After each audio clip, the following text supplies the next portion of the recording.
I'm going to record a brief introduction to CarmenConnect, which you may also see called Adobe Connect, depending on what you look at, but it's just important to realize that CarmenConnect and Adobe Connect are the same thing. One is just the OSU version. So I'm logged into one of the courses that uses CarmenConnect at the College of Social Work, and depending on whether you're using this for a class activity or for group work, you'll find the link and the instructions in a different area.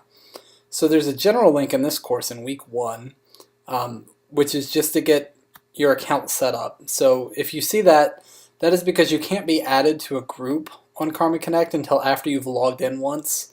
So we'll occasionally post a link just to get you to log in. There will also be activities and then class discussion where you'll see a group work area. But I'm just going to go ahead and get started with the link down here. Use your OSU username and password.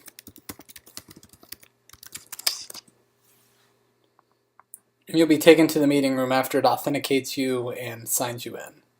Okay, and now I'm in the room. So you'll see there are several buttons on here, and this is kind of set up for a group work session. If you're participating in like an exam review or something like that, you'll find that you may have no buttons up at the top of your screen, or you might have just the microphone button, and you won't have some other buttons that are on the screen. So if those aren't there, that's fine. It can just be set up that way. But for your group work session, you need to make sure you have access to the microphone, the webcam, and the share my screen buttons. Okay, the first thing you should do when you start using CarmenConnect is go over to the Help menu, and you'll see something called the Adobe Connect add-in. That will help your experience in this tool be a lot better. It just makes it more smooth when you're streaming your screen or using the webcam and even the audio. So you should first go to Help and then install the Adobe Connect add-in. I already have it installed here, so it won't let me do it again. But if you do that, it should only take a few seconds. It'll bounce you out of the room and then join you right back in. So after you have the add-in, the first thing you need to do when you go into every session, so each time you use the tool, is go under Meeting, and then Audio Setup Wizard. And I'll just walk through this real quickly. So the first screen just gives you a little introduction. The Audio Setup Wizard will help you set up your headset, or your microphone and speaker. So the first thing to do is to play the sound back and make sure you can hear it out of your speakers or out of your headphones. We do recommend that you have headphones or a headset with a built-in microphone. So you can just click play. Alright, and I'm able to hear that. So I can just hit next. One thing you want to make sure is that's coming out of what you want to be hearing sound from during your meeting. So if you have headphones and you click play sound and it's not coming out of your headphones, you need to redo that. It's a little bit different depending on whether you're on Windows or Mac, but if you go to the help screen, there's some help to help you get through that. The next step is to select your microphone. I just have one here. This is my laptop with a built-in microphone. If you have a headset, you'll often see a headset listed. And then some laptops have both a microphone jack, where you can plug in a microphone, and a built-in microphone. So in those cases, you'll see a word like webcam microphone or array microphone. Usually that's what you'll want to pick. I'll just click on my built-in microphone and then hit next. This will give you a chance to record using your microphone and then play it back to see how it is. So just click record. It's going to ask for permission to use my microphone. I'll click allow. And then I can talk. So this blue line moving means it's picking something up. I can hit stop, and then I can actually just play it back. Okay, sounds good. Then I can hit next. If this doesn't work, go to the previous step, then choose a different microphone.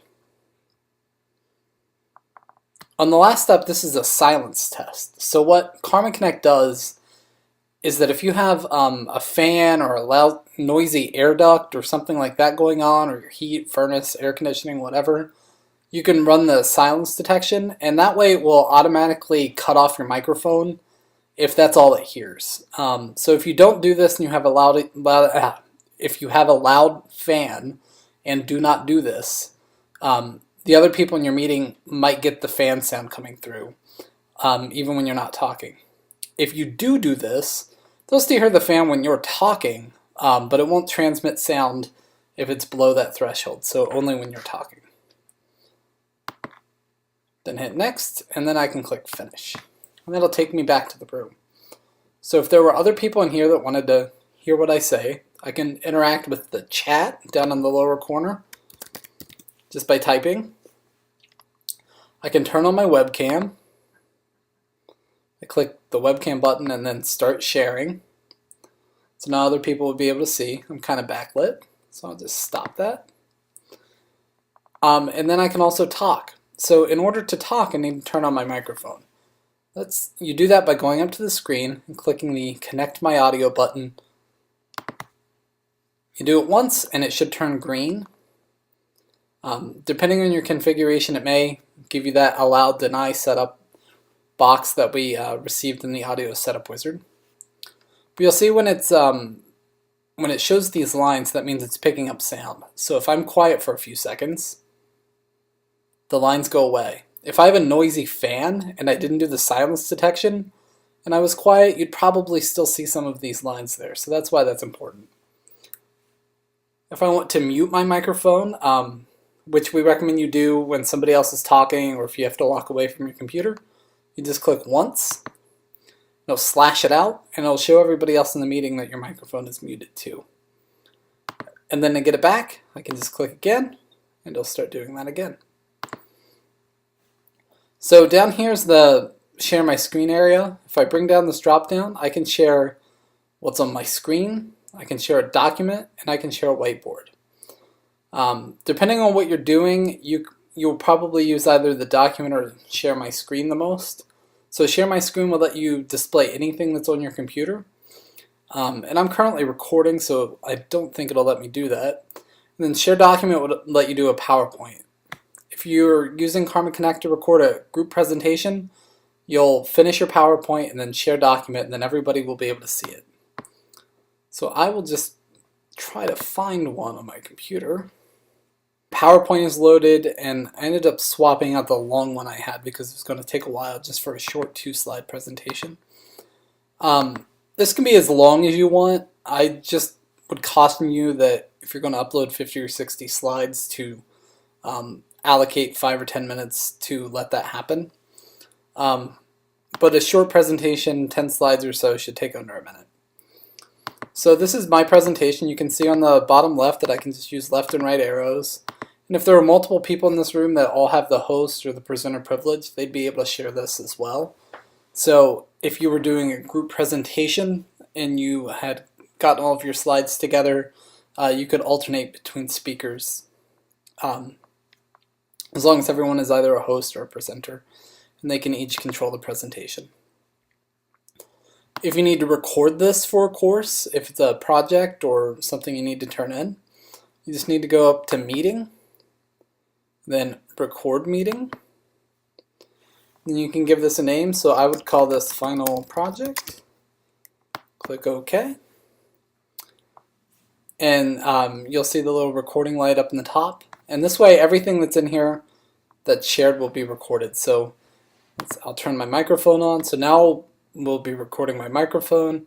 If I choose to turn on my webcam, if I start sharing, it will record the webcam. It'll record any chat messages. Essentially everything that happens in here. So those are kind of the basics. You can also use the draw tool or the arrow pointer tool. So the arrow will let you, if you had like multiple bullet points, you could move this arrow to and from just to keep your place. And if you click on draw, you can actually use the pencil. You can draw boxes around things or draw weird shapes, type, etc. I'll just turn that off, turn off my pointer. And those are kind of the basics. There are instructions posted in any course using CarmenConnect that should help you get started. If you need anything else, I'm going to stop my recording. All right, and that should essentially cover the CarmenConnect stuff.